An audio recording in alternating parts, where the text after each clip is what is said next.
Boys and girls. Today I'm going to do a lesson on integers and absolute values and from lesson 3.6.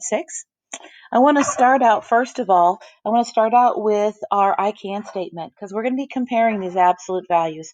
We did on our last video a little bit, but our I can statement up here in the pink says that I can find, interpret, and compare absolute values of rational numbers. Again, rational numbers are all of the whole numbers and fractions and decimals and so forth like that, okay? All right, so we're going to take a look at a problem today because we talked about last time that an absolute value is a value that it's like a number that we can express and use, okay? And we use a symbol. So just to remind you of our symbol real quick, the symbol for absolute value is two straight lines such as this.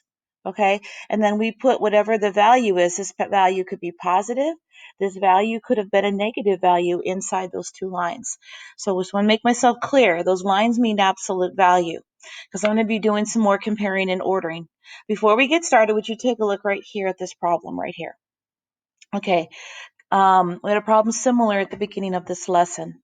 It says use the absolute value to express an elevation less than negative 10 meters as a depth. Okay, so take a look at step one. Step one says the elevation indicates distance from sea level.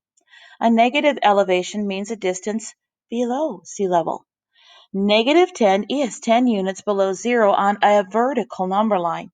This shows the absolute value of negative 10 is 10.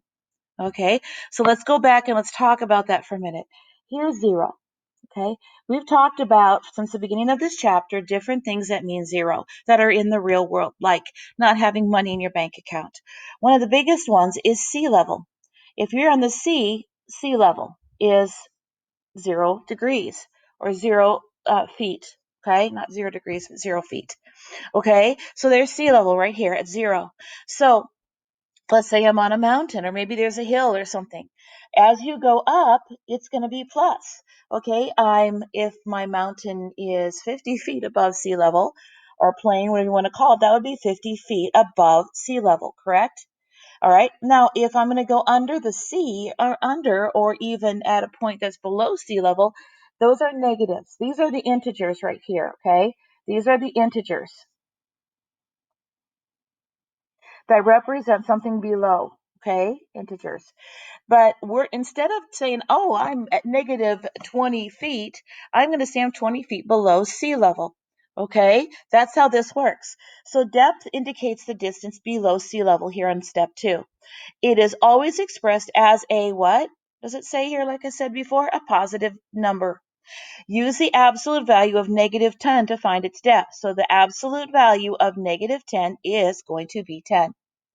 Step 3 here says list 3 more elevations that are less than negative 10. Well, if I'm going to go less than, looking at my integers, they're going to be underneath that negative 10. So anything from here on down is going to be a value or an absolute value less, okay?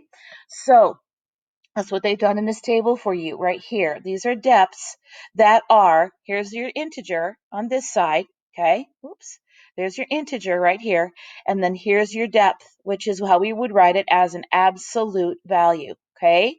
That's the absolute value. All right. So sometimes you're going to have to do that. You might have to express something. So if they said, well, uh, tell me a depth that's lower than negative 50.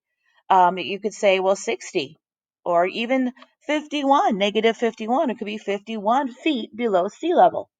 All right, so that I want to make sure you understand that. The other thing I want to do really quick, Italy, is to remind you that when we are doing a comparison with absolute values in them, let's just use greater than, less than, or equal to. All right, if I have, let's say, negative 23, and then I have negative 24. Which one is going to be less? Okay, we're going to go by the absolute value, not the number. This absolute value is 23. This absolute value is 24. Okay, so which one's greater? Actually, this one is.